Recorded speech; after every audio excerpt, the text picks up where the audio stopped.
Vous regardez la Coupe des glaces 2011, une présentation de l'Office du tourisme de Québec, ainsi que du Casino de Charlevoix. Première destination de cette série de 5 compétitions, l'île aux Coudres. Ici, Dominique Laroche en compagnie de Éric Boudreau, un des canotiers qui participe à cette série de compétitions. Si on parlait justement de cette première destination, Éric, l'île aux Coudres. Oui, bien aujourd'hui, on a une météo parfaite. L'île aux Coudres, il faut savoir que c'est situé dans Charlevoix, tout près de Baie-Saint-Paul, et que l'eau est salée, donc on a des conditions de glace spéciales. C'est des glaces qui sont beaucoup plus molles. Et si on parlait de l'île aux Coudres, qui s'y connaît excessivement bien au niveau canot, parce que l'accessibilité se faisait en canot. Oui, il faut savoir qu'on a une population de 1200 personnes et à l'époque, c'était la seule façon pour traverser. Aujourd'hui, bien sûr, on a le traversier. On a justement eu la chance de rencontrer un historien, M. Richard Lavoie, qui est un expert en histoire de canot à glace. Pour les insulaires, surtout ceux du Bas-Saint-Laurent, alors île aux Grues, île aux Coudres et tout ça, c'était très important le canot à glace. C'était vraiment leur moyen de transport hivernal, aller jusqu'au milieu des années 1950. On transportait toutes sortes de choses. C'était leur taxi. On allait chercher le médecin. On avait le contrat de la Poste royale, bien entendu. Ça, c'était lucratif. On transportait même des cercueils quand il y avait de la mortalité. Alors, vous voyez, l'importance, c'était au cœur de leur vie hivernale. La forme physique faisait donc partie des gens de l'île aux Coudres. 5 étapes cette année de ce circuit de compétition. Et avant de débuter sur l'eau, eh bien, on parle de qualification. Oui, étant donné que c'est la première course de la saison, c'est important de déterminer l'ordre de départ. Donc, les qualifications, c'est un petit peu comme en Formule 1. C'est ce qui va nous donner pour le lendemain les positions sur les lignes de départ. Oui, parce que justement, il n'y a pas de résultat encore. Donc, on doit commencer très fort pour avoir un ordre de départ et déjà déterminer qui sera le leader de cette compétition avant même d'être sur l'eau. Oui, c'est ça. Nous, on appelle ça un petit peu notre course de chien de traîneau parce qu'on comprend qu'on n'a pas du tout les mêmes conditions que sur le fleuve. C'est aussi un spectacle, c'est aussi une façon de se rapprocher des spectateurs, leur donner la chance de nous voir de proche, parce qu'évidemment, quand on passe en expédition sur le fleuve, on nous voit de loin. Voici donc l'ordre de départ d'après les qualifications chez les dames. Première place, Georges V, suivi de la ferme Genet, Archibald, en 4e BD et les 5e, Bryn Smoke Meat. On a la chance d'avoir des températures idéales pour ce type de compétition. Allons voir maintenant les équipes à surveiller aujourd'hui. La première qualifiée pour cette compétition, l'équipe Georges V. Oui, l'équipe Georges V, qui est composée de canotières qui ont vraiment beaucoup d'expérience, dont la capitaine Mylène Martel. Une autre équipe à surveiller, Bryn Smoke Meat. Oui, même chose, beaucoup d'expérience, une bonne forme physique, qui est toujours dans le peloton de tête. Toujours chez les dames, à surveiller aujourd'hui, l'Archibald. Oui, Archibald, qui peut causer des surprises avec la capitaine Caroline Boyau. On regarde donc le trajet maintenant. Le départ se fait de l'île aux Coudres et on doit traverser et faire une touche à près de 4 km.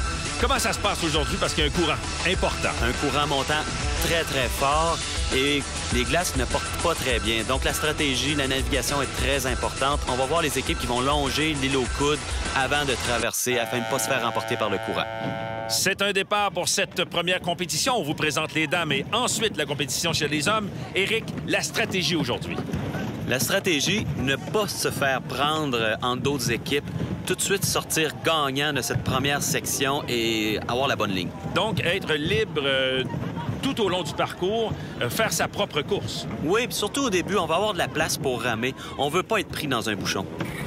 Est-ce que c'était pas une stratégie de la 2e, de la 3e ou de la 4e équipe de laisser quelqu'un partir pour nous faire une ligne de trajet? Ça peut arriver. Par contre, ici, aujourd'hui, on a de l'eau au début. Donc, de partir en avant, c'est vraiment un avantage.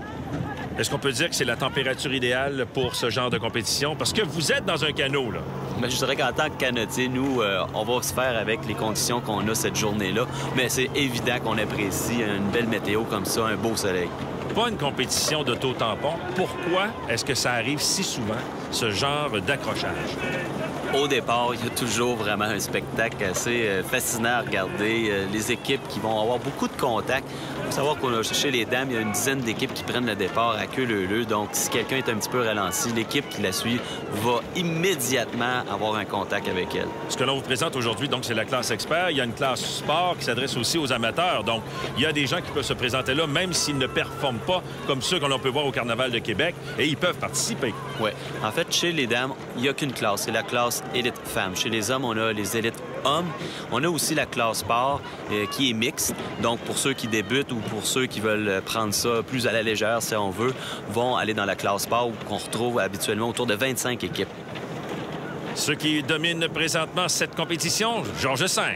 Il n'y a pas de surprise. Non, sans grande surprise. Ils ont réussi à s'échapper assez rapidement avec 2-3 équipes qui les suivent de près. Est-ce qu'on va adopter la stratégie de ceux qui sont leaders dans ce genre de compétition? Souvent, ce qu'on va faire, les équipes 2, 3e, 4e vont dire, nous, on va suivre les leaders qui ont de l'expérience, tout ça, puis on va essayer de profiter peut-être d'une erreur de leur part. Et là, ce qu'on voit, c'est une autre stratégie de la part d'Archibald?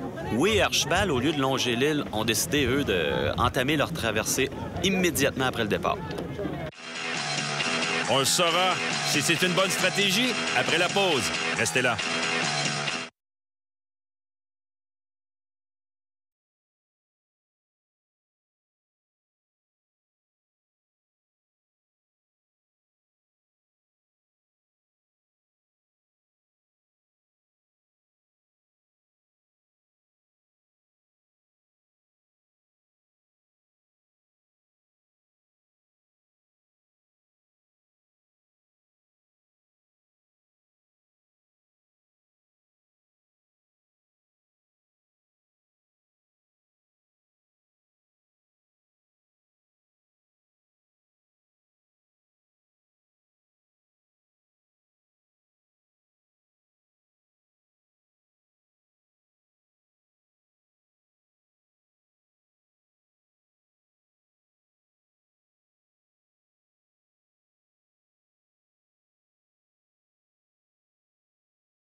De retour à l'île aux Coudres dans le cadre de cette première compétition de canot à glace.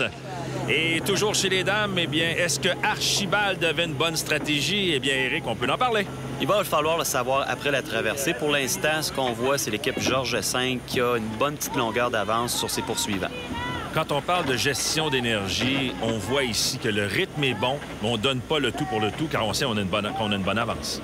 Non, c'est une course que souvent, on va se rendre jusqu'à la touche 1, on va s'étudier, et c'est au retour, là, vraiment, que les équipes vont ouvrir la machine. Et c'est le barreur, de toute façon, qui décide de la ligne. En fait, il y a 2 capitaines dans un canot à glace. La personne en avant, sur les glaces, va décider des lignes, parce que là, on va être, comme on peut voir en ce moment, on va être face aux glaces. Et lorsqu'on va ramer, c'est la personne en arrière qui va prendre les décisions. La majorité des équipes fonctionnent de cette façon-là. Est-ce qu'on peut dire que le circuit nous amène à se préparer pour le grand spectacle du Carnaval de Québec? Évidemment, c'est la course la plus connue, le Carnaval, tout ça, mais pour les canotiers, chacune des courses est très importante, fait partie d'un circuit qui donne des points et qui détermine à la fin de la saison le grand vainqueur du circuit de la Coupe des Glaces.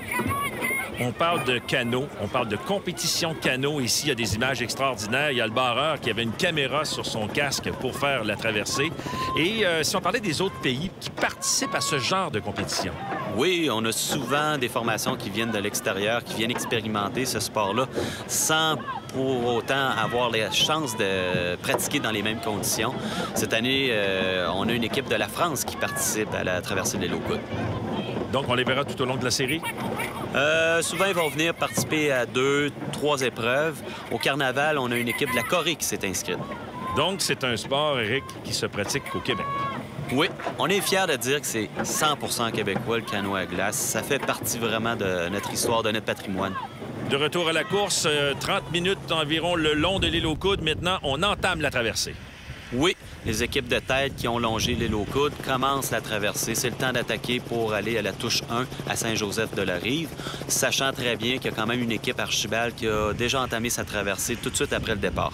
Mais on ne sait pas encore si c'est la bonne stratégie. Non, c'est un petit peu, je dirais, là, la fascination de cette course-là. L'intérêt, c'est qu'on le sait une fois seulement à la touche qui est de l'autre côté, qu'on va savoir qui a pris la bonne stratégie. Dépendamment des glaces, dépendamment du courant et toujours dépendamment de notre façon de gérer notre énergie, c'est là qu'on va savoir c'est qui le grand gagnant à la fin de cette journée. Parce que là, on a un résumé de cette compétition. Mais ça peut durer quoi? 1 heure, 1h30? Facilement. Ça va durer, dépendant des conditions, des fois 1 heure, mais des fois, ça dépasse 2 heures aussi. On s'approche de la touche. On s'attendait de voir Georges V, mais ce n'est pas le cas. On pensait même peut-être voir Archibald arriver avec la stratégie de couper rapidement, mais eux non plus, on ne les voit pas près de la touche.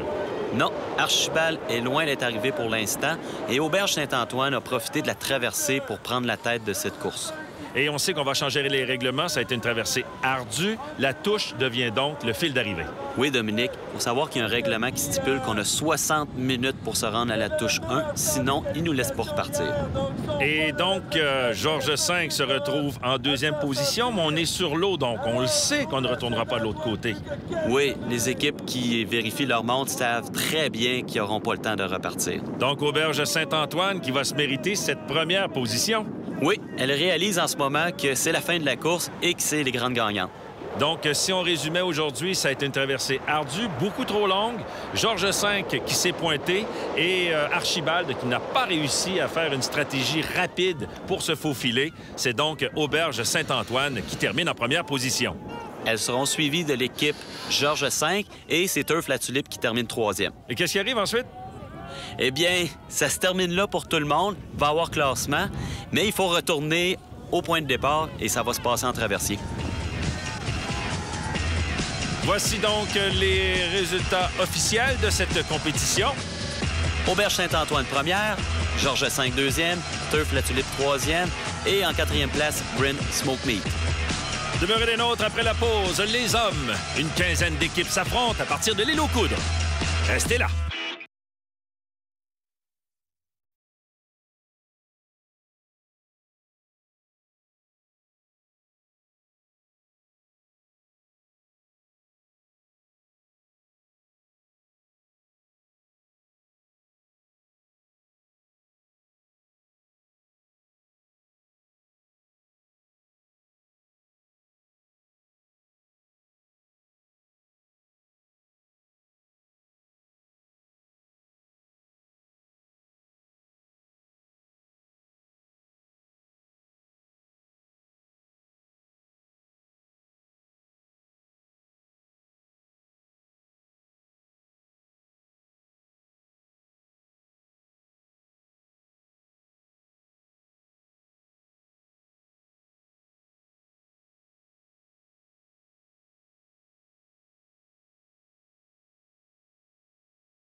Vous regardez la grande traversée du Casino de Charlevoix, première étape de la Coupe des Glaces 2011. On parle technique avec cette capsule présentée par la Conférence régionale des élus de la capitale nationale. Ce qu'on met pour aller faire du canot, contrairement à ce que les gens pensent, c'est pas un wetsuit au complet. Là. On n'est pas des plongeurs. Là. On s'habille légèrement, on va mettre 2-3 couches pour faire un peu pour faire du ski de fond ou faire du vélo, mais sans en plus. Parce qu'on a très chaud quand on court, on dépense beaucoup d'énergie, donc on n'a pas le temps d'avoir froid. De toute façon, si on est trop habillé, on n'est pas confortable. Pour boire pendant la course, vu qu'on sue beaucoup, ça nous prend de l'eau. Différentes options. Il y en a qui vont garder une gourde près de leur banc, qui vont avoir un petit rack pour mettre ça, un peu comme un porte-gourde de vélo. Ou sinon, d'autres personnes qui vont avoir une espèce de camelback avec un tuyau qu'on pourra boire pendant la course. C'est ce que je préfère, je trouve que c'est plus pratique. Les rames qu'on utilise, c'est vraiment les avirons standards, classiques, en carbone, que les personnes vont acheter pour faire l'aviron. Ce qu'on va rajouter, nous, c'est simplement un pic au bout de la pale qui va nous permettre de piquer dans la glace, après ça, de pousser, donc éviter que la pale glisse sur des plaques de glace. À ce moment-là, c'est plus efficace pour nous. Le matériel du canot, c'est pas un canot en cèdre, c'est pas un canot en écorce, c'est vraiment un canot qui a été modifié. Au début, c'était en bois, puis là, maintenant, c'est un canot qui est en fibre de verre. On a même rajouté du Kevlar, la fibre de carbone. Donc, c'est des canots qui sont très légers, sont résistants, sont solides, sont bons pour résister aux impacts. Donc, dans le fond, l'équipement qu'on a, il n'y a pas de marque en particulier. C'est que chacun va, je dirais, adapter son équipement pour ses besoins. Donc, tout le monde va mettre un petit peu son grain de sel là-dedans. Chaque personne fait son équipement de façon artisanale, que ce soit l'équipement pour les crampons, le linge ou pour les protèges tibia. Donc, c'est vraiment du cas par cas. Après les qualifications, qui sera premier au départ? On va commencer avec Icon, suivi de Château-Frontenac A, La Tulipe en 3e et en 4e, Hôtel Château-Laurier. Et avant le départ officiel, on a rencontré Jean Henderson, l'icône du canot à glace. C'est sûr que c'est une course un peu particulière pour moi à l'île aux Coudes cette année. C'est ma 30e saison en tant que canotier. C'est ma 100e course. Fait que c'est intéressant pour moi, puis j'aimerais bien gros la gagner. Et une bonne préparation de canot et surtout un bon canot est important pour la compétition. Exactement. Aujourd'hui, la glisse va être très importante et juste avant le départ, c'est le moment de faire les dernières retouches. Si on parlait des équipes à surveiller aujourd'hui.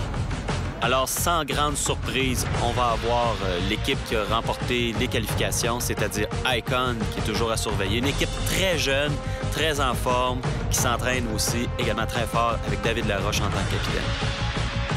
Aussi, nous avons l'équipe du Château-Frontenac, l'équipe légendaire du Carnaval de Québec. Oui, l'équipe de Jean Anderson, laquelle compte même plus ses victoires. Aussi, l'équipe La Tulipe. Oui, une équipe qui tranquillement fait sa place dans le peloton de tête avec le capitaine Tony Allaire.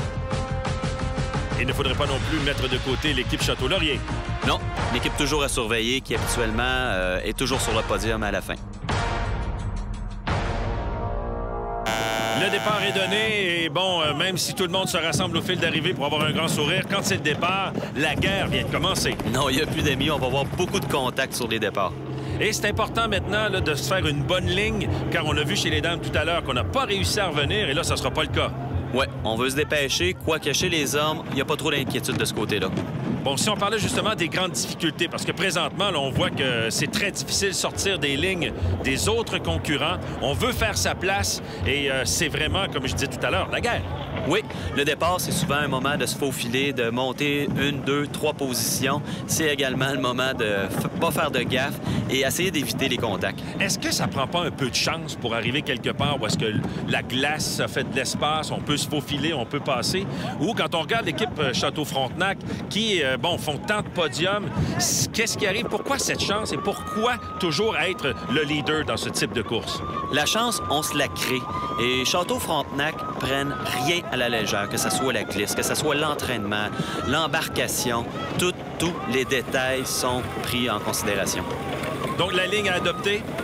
Eh bien, pour l'instant, on peut voir les équipes, un peu comme les femmes, vont vraiment rester sur le bord de la rive de l'île aux Coudes pour éviter le gros courant. Bon, on l'a appris tout à l'heure avec l'équipe d'Archibald. Là, on va longer l'île aux Coudes et ensuite, on va faire la traversée. Il y a combien de temps à faire?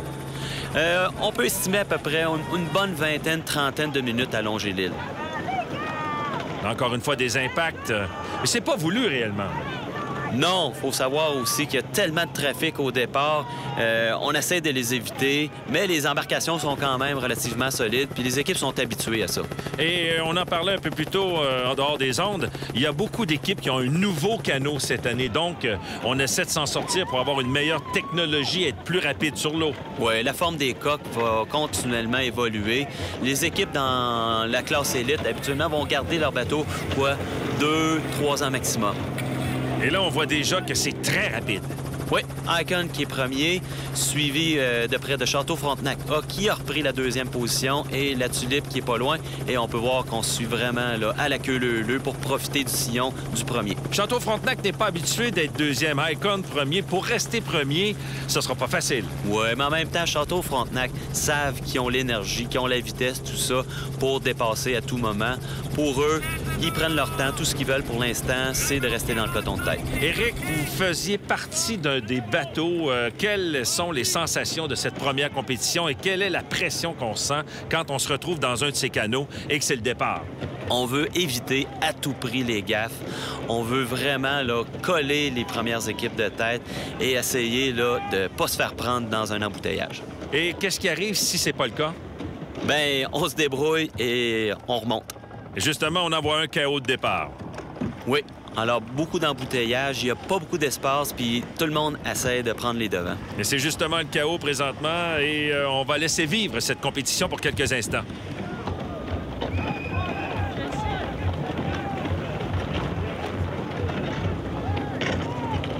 Éric, vous faisiez partie de l'équipe La Tulipe. On aura vos impressions, justement, sur ce départ, mais après la pause. Donc, la compétition chez les hommes qui se poursuit, ça nous parvient de l'île aux coudres. C'est pas une compétition facile. Restez là.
De retour à cette première étape de la Coupe des Glaces 2011, c'est la course chez les hommes qui se poursuit.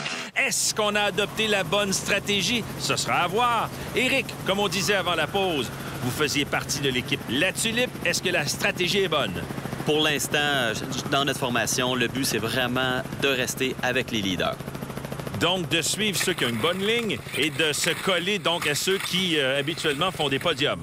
Oui, exactement. On a un petit peloton qui se détache présentement. On a Château-Laurier, on a Château-Frontenac A, on a Icon et La Tulipe qui se détache tranquillement du peloton restant. On longe toujours l'île aux Coudes. On n'a pas encore entamé la grande traversée. C'est ce que l'on voit présentement. Par contre, est-ce que cette compétition n'est pas plus ardue que ce qu'on pensait? Parce que là, les minutes s'écoulent. Oui, le temps est long, les conditions sont très lentes, la neige est mouillée, humide, donc c'est pas mal plus long qu'on pensait. Des images extraordinaires qui nous parviennent d'hélicoptères. On voit justement la distance entre chaque canot.